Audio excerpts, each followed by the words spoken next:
Boa tarde, primeiro ano, como é que estão? Beleza? Vamos ter mais uma aula agora. Continuando em Kant, relembrando que por meio de Kant, a filosofia moderna encontrará diferente uso da razão.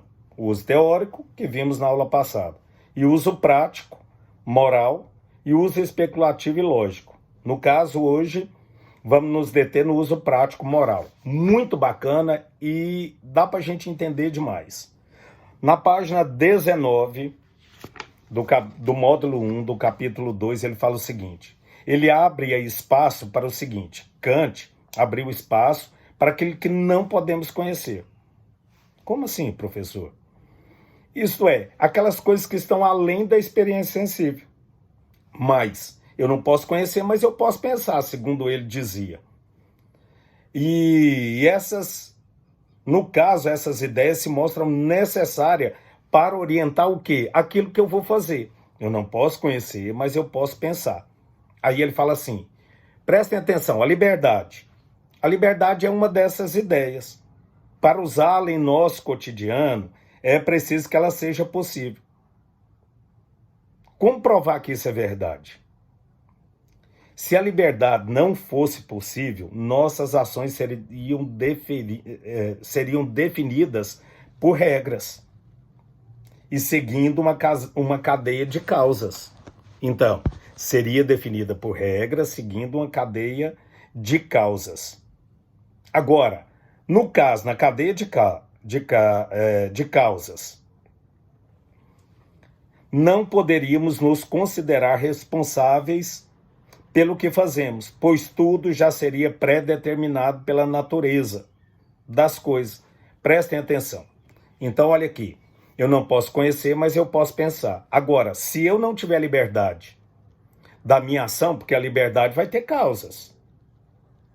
Então, é isso que ele está falando. Se isso não existe, então, o que está acontecendo? O que está acontecendo, então, tudo vai ser regra. Aí eu não tenho escolha. Continuando. Para um pouquinho aí e pense no que é a liberdade, para ver se realmente Kant não tem razão. É muito bacana ver isso. Continuando. É isso que torna a imposição kantiana de limites ao conhecimento algo tão importante para a filosofia. 2 pontos. Se pudéssemos conhecer tudo, conheceríamos por meio de regra, que também vale para nós. E assim não teríamos capacidade de escolha. Então, se eu posso conhecer tudo, eu não vou ter liberdade, porque é o seguinte, se eu escolho, aí tem ali o quê? Tem a regra. Quando eu não posso conhecer, eu posso fazer o quê? No caso, eu posso ter ideia daquilo. E ele dá um exemplo da liberdade. A liberdade é isso.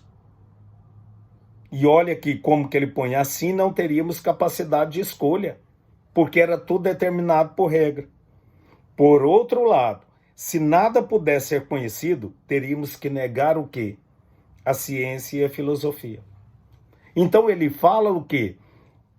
No caso, daquilo que é o conhecimento e aquilo que é a ideia. No caso, ele joga essa liberdade. Porque olha aonde ele vai chegar em relação a isso. Kant consegue, com essa limitação do conhecimento, abrir espaço para o quê? Olha aí que bacana. Para a fé,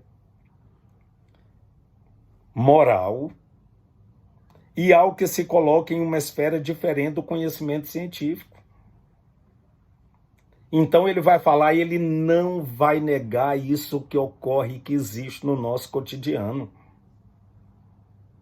Porque aquilo que é provado pelo conhecimento, empiricamente, no caso, através da razão científico, aqui ele vai abrir espaço para aquilo que eu não posso conhecer, vai me dar essa liberdade. Aí eu posso, então, olhar o âmbito da fé, no quesito moral, e também e coloca isso no quê? Numa esfera diferente do que é científico. Aí ele vai falar o quê? É na crítica da razão prática, na crítica da razão prática. isto é, da aplicação da razão na condução e análise das ações humanas. Então eu vou fazer o quê? Uma crítica, eu vou fazer uma análise disso que é a própria conduta. Ao buscar o princípio da moralidade, Kant chega à conclusão que a existência da liberdade, de Deus e da imortalidade da alma são necessárias para a compreensão humana. Então ele acaba fazendo o quê? Uma junção daquele que é o científico e é isso que ele coloca como ideia. Ele põe assim, voltando aí no início, além das nossas experiências em si, mas sobre as quais podemos pensar.